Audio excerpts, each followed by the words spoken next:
Hey, hi everyone, my name is Sumit and I welcome you all to the Civils Club. So चलिए ये हमारा जो prelims का crash course है उसकी सेकेंड क्लास होने वाली है.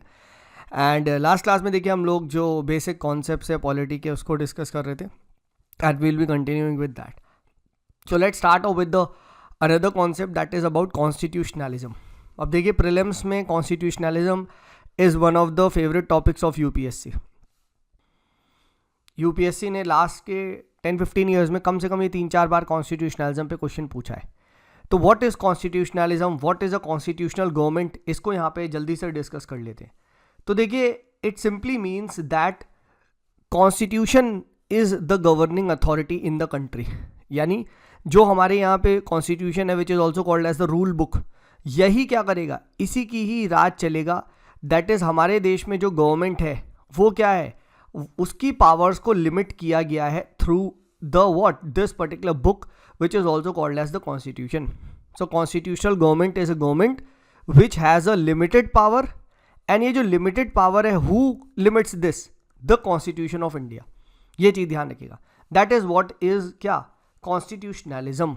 That is limited power. वहाँ पे कुछ ना कुछ कंस्ट्रेंट्स हैं. ठीक है, देखिए पढ़िए यहाँ पे, both on the limits as well as the power, ठीक है, ऑफ द गवर्नमेंट. एंड ये इसीलिए किया गया है कि गवर्नमेंट कुछ भी एक्सेस में ना करे, अपना कुछ भी अथॉरिटेरियन रूल ना ले आए, एंड जो भी इंडिविजुअल की आज़ादी है, इंडिविजुअल की लिबर्टी है, उसको प्रिजर्व किया जाए, उसको प्रोटेक्ट किया जाए. सो इन शॉर्ट कॉन्स्टिट्यूशनलिज्म और a constitutional government means what? It means a limited government. तो प्लीज़ ये ज़रूर याद रखिएगा, लिमिटेड गवर्नमेंट पूछा जाता है. ठीक है, जहाँ पे सरकार की पावर को क्या है, कुछ ना कुछ कंस्ट्रेंट, कुछ ना कुछ उस पर सम काइंड ऑफ रोक लगाई जाती है. क्या इंडिविजुअल की पावर्स पे रोक लगाई जाती है? नहीं. ठीक है, इनफैक्ट ये इसीलिए किया जाता है ताकि इंडिविजुअल की जो लिबर्टी है उसको इन्हेंस किया जा सके. आप समझिए. ठीक है, अगर सरकार के पास बहुत ज़्यादा पावर है, अनलिमिटेड पावर्स है, तो फिर इंडिविजुअल अपनी जो आज़ादी है उसको पूरे अच्छे से इंजॉय नहीं कर पाएगा. ठीक है, तो ये चीज़ ध्यान रखिएगा. ठीक है, that government is operating with in a set of legal and institutional you can से कंस्ट्रेंट. ठीक है, और ये कौन लगाता है? ये कॉन्स्टिट्यूशन इटसेल्फ लगाता है. ठीक है, so constitutionalism means what? A limited government. 2014 का ये सवाल है, पॉज करिए वीडियो को एंड सॉल्व करिए. So what is this question saying? Constitutional government means what? ठीक है, और representative government of a nation with a federal structure, ऐसा तो कुछ भी नहीं है. और government whose head enjoys nominal powers, ऐसा भी कुछ नहीं है. और government whose head enjoys, again ये तो रिपीट हो गया, नहीं है. ठीक है, और government limited by the terms of constitution. Yes, absolutely right.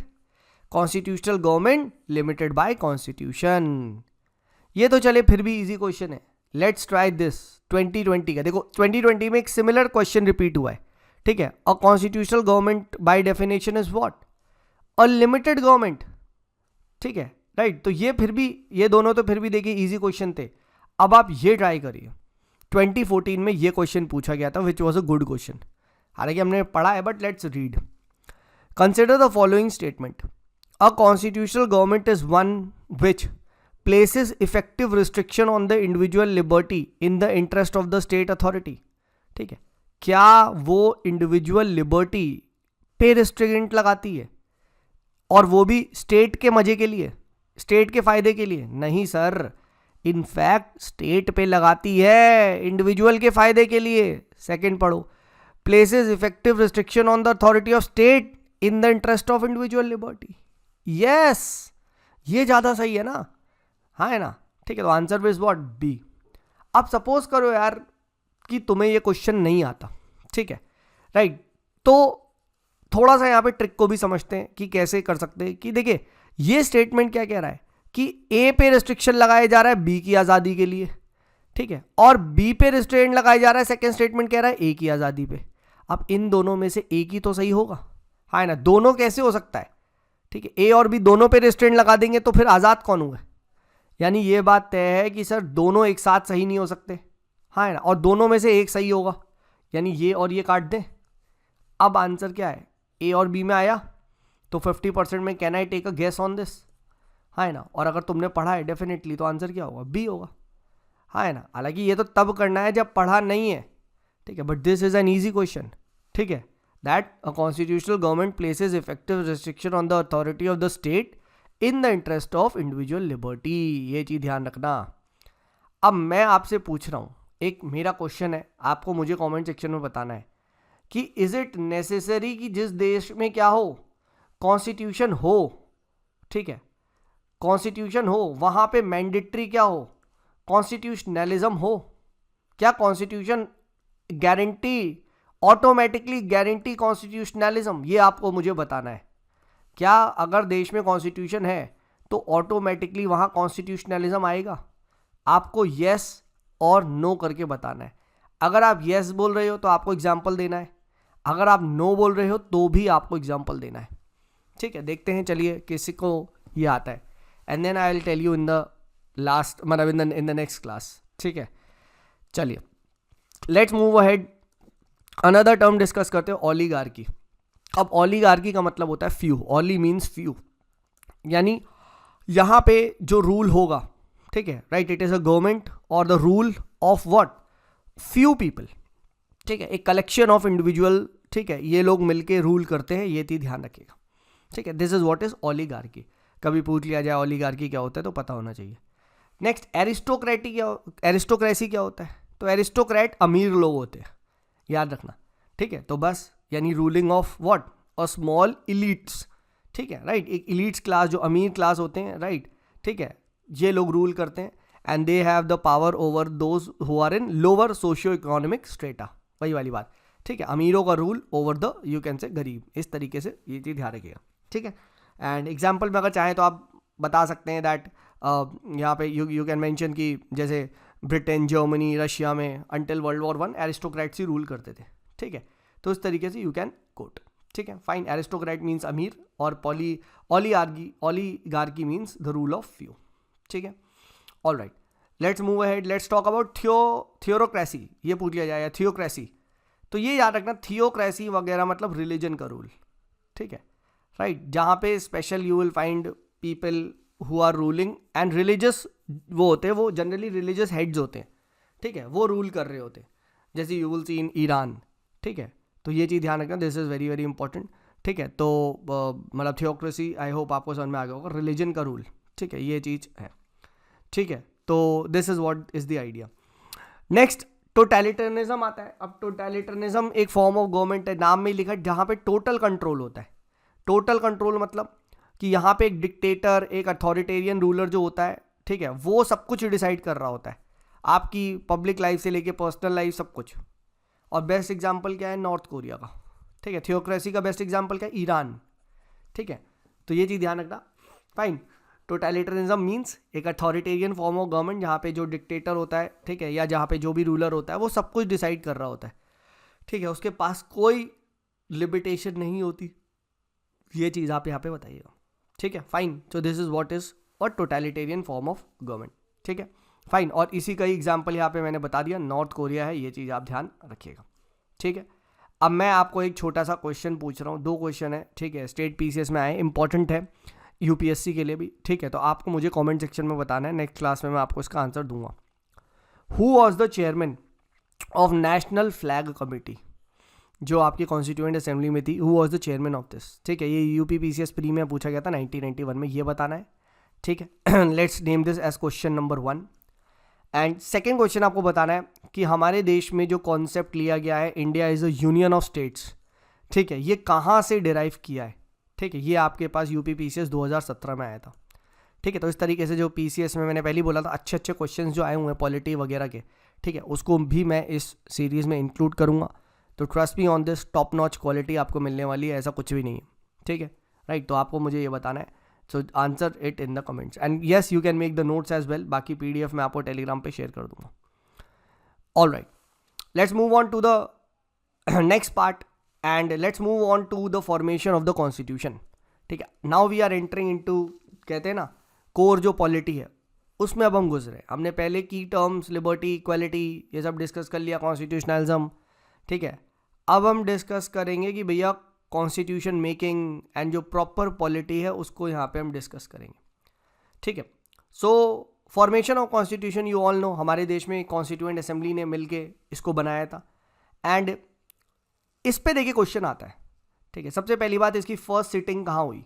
First sitting मतलब ऑन व्हाट डेट, ठीक है। तो 9 दिसंबर 1946 को हुई थी, ये ध्यान रखना, ठीक है। 9 दिसंबर 1946। एक और मैं आपसे छोटा सा क्वेश्चन पूछता हूँ, क्या कोई मुझे ये बता सकता है कमेंट सेक्शन में कि किस प्लेस पर हुई थी? क्या आप मुझे प्लेस बता सकते हो? First meeting of constituent assembly कहाँ हुई? ठीक है, चलिए मैं आपको ऑप्शन दे देता हूँ। Option 1, let's go for Calcutta, ठीक है।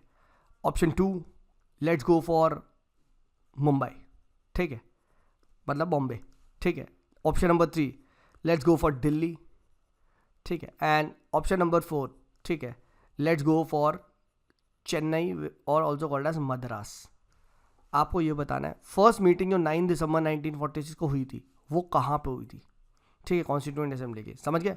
Delhi, Bombay, Calcutta and Madras. So let's take this as question number 3। Third question में, तीसरा क्वेश्चन मैंने आपको दे दिया है। लेट्स सी कितने बच्चे इसका सही आंसर करते हैं। फिर हम बात करते हैं कॉन्स्टिट्यूएंट असेंबली, जो बॉडी जो थी हमारे देश में, क्या वो कंप्लीटली इलेक्टेड थी? नहीं। क्या वो कंप्लीटली नॉमिनेटेड थी? नहीं। इट वॉज पार्टली इलेक्टेड, अभी हम देखेंगे, एंड पार्टली नॉमिनेटेड बॉडी। अभी हम देखेंगे कैसे ये पार्टली इलेक्टेड पार्टली नॉमिनेटेड थी। बस ये ध्यान रखना, जो ये कॉन्स्टिट्यूएंट असेंबली बनी थी कंप्लीटली इलेक्टेड नहीं थी। फिर कॉन्स्टिट्यूएंट असेंबली जो बनी वो कौन से स्कीम या कौन से प्लान के अंदर बनी? तो याद रखना कैबिनेट मिशन प्लान, ठीक है, ये याद रखना। कैबिनेट मिशन प्लान के अंडर ये बात हुई थी, कॉन्स्टिट्यूएंट असेंबली का गठन हुआ। देन इसकी स्ट्रेंथ कितनी थी?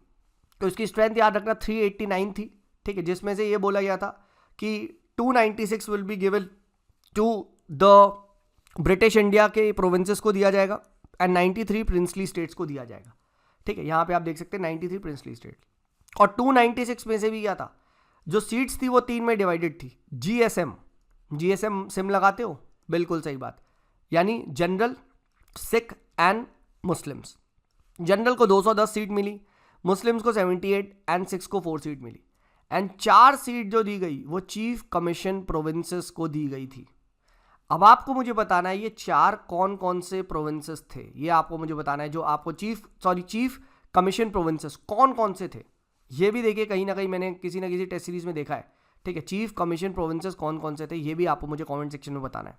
अब देखते हैं भाई कितने बच्चे पढ़ रहे हैं, ठीक, कितने लोगों ने पढ़ा है। देखो मैं आई एम नॉट डिस्कसिंग जो सरफेस वाली चीज़ है, ठीक है, मैं उसमें टाइम वेस्ट नहीं करूँगा भाई, ठीक है। मेरा एम है यार कि सिलेक्शन होना चाहिए भाई, जो बंदा यूट्यूब पे देख रहा है, जो बंदा कोर्स में आ रहा है, ठीक है। तो मैं अच्छी चीज़ें ही डिस्कस करता हूँ, ये चीज़ ध्यान रखना है। मेरा कोई फर्जी और फालतू वाली नहीं कर रहा, और AMS की आपको याद करवाया जाए, ठीक है, राइट। सो GSM याद रखना, ठीक है, 389 याद रखना, 296 याद रखना एंड 93 प्रिंसली स्टेट्स को दी गई है।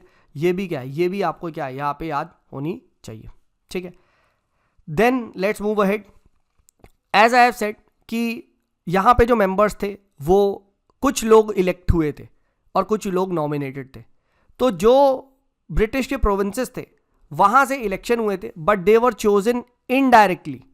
इनडायरेक्ट इलेक्शन हुए थे by the members of the provisional legislative assembly, ठीक है। तो जो लोगों ने अपने उस टाइम के लेजिस्लेटिव असेंबली के मेंबर को चुनते थे, उन लेजिस्लेटिव असेंबली के मेंबर ने यहाँ पे कॉन्स्टिट्यूएंट असेंबली में वोटिंग करी एंड मेंबर्स को चुना था, कुछ लोगों को, ठीक है। एंड कुछ लोग जो प्रिंसली स्टेट से आ रहे थे उनको नॉमिनेशन दिया गया, ये ध्यान रखना। अच्छा, एक और, ये जो लेजिस्लेटिव असेंबली बनी थी जिससे चुन के मेंबर्स, जिसके members were voting to get the constituent assembly members elected, वो कौन से एक्ट के अंदर बनी थी? तो वो government of India act of 1935 के अंदर बनी थी, ये भी ध्यान रखना, ठीक है, ये चीज़ ध्यान रखना, this is very very important. फिर हमने ये डिस्कस कर लिया कि जो सीट्स है ईच प्रोविंस में कैसे डिवाइड थी, GSM, Muslims, Sikhs and general, ठीक है। देन उसके बाद एक चीज़ ध्यान रखिएगा क्या, कि प्रिंसली स्टेट्स का जो रिप्रेजेंटेशन था वो नॉमिनेटेड था। नॉमिनेटेड मेंबर्स जो प्रिंसली स्टेट्स करेंगे वो आएंगे, ठीक है। तो ये भी क्या है, ये भी आपको यहाँ पे पता होना चाहिए, ठीक है। फिर कुछ इंपॉर्टेंट फैक्ट्स पता होने चाहिए कॉन्स्टिट्यूएंट असेंबली पे, दे माइट आस्क यू, ठीक है, कि कितना टाइम लगा, क्या टाइम लगा। तो the constituent assembly took 2 years 11 months and 18 days to frame the constitution. First very very important, ठीक है, ये चीज ध्यान रखिएगा. Then the design of the national flag, ये कब अडॉप्ट हुआ था? तो फ्लैग अडॉप्ट हुआ था जुलाई 22 1947 को, ठीक है. हमारा नेशनल एंथम कब अडॉप्ट हुआ था कॉन्स्टिट्यूएंट असेंबली द्वारा? 2 दिन पहले. किसके? 26 जनवरी के. 26 जनवरी 1950 के रिपब्लिक डे से जो पहले 2 दिन पहले, ये ध्यान रखना, हमने क्या है, अपना जो नेशनल एंथम है, ठीक है, जनगण मन, ठीक है, उसको क्या कर लिया, उसको अडॉप्ट किया था कॉन्स्टिट्यूएंट असेंबली ने, ठीक है. और फ्लैग हुआ था 22 जुलाई 1947 को. देखो ये डेट्स इंपॉर्टेंट है, ठीक है. कितना टाइम लगा ये भी पता होना चाहिए. 2 years 11 months 18 days, ठीक है. एंड उसके बाद यहाँ पे ये जो GSM है ये पता होना चाहिए. कितनी सीट प्रिंसली स्टेट्स को दी गई थी? 93, 296, 389, ये पता होना चाहिए, ठीक है. Total strength of constituent assembly कितनी थी, ठीक है. एंड ये तो प्रीवियस क्वेश्चन में भी पूछा जा चुका है, क्या कि जो कॉन्स्टिट्यूएंट असेंबली थी, it was a partly elected and a partly nominated body. Don't worry, हम प्रीवियस क्वेश्चन भी जब हम देखेंगे तो हम इसमें डिस्कस करेंगे, ठीक है. तो ये हमने बिगिन कर दिया अपना कॉन्स्टिट्यूशन को डिस्कस करना. अब from the next particular video will be discussing various committees of the constituent assembly, ठीक है, कौन कौन सी थी, और मैंने आपको एक होमवर्क भी दिया है, ठीक है. And then we'll be moving on with the fundamental rights और DPSP और इस तरीके से बढ़ेंगे. I assure you within 10 to 15 days, ठीक है, पूरा का पूरा पॉलिटी अच्छे से रिवाइज करवा दूंगा with previous year question, not only of UPSC but that of the state, ठीक है. जिसको भी भाई इसकी PDF चाहिए ये वाली, तो Telegram channel the civils club को ज्वाइन कर सकता है. और कोई भी डाउट हो, कैसा भी डाउट हो, ठीक है, रिगार्डिंग प्रिपरेशन, तो मेरी आईडी है टेलीग्राम पे सुमित इज देयर. अगर आपको मुझसे पढ़ना है, right, I also provide a lot of courses under my guidance, तो सिंपली civilsclub.in पे जाके आप उन कोर्सेज में एनरोल कर सकते हो.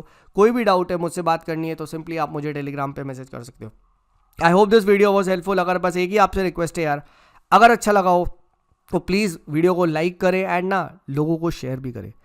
चलिए, this is me Sumit signing off. Bye bye.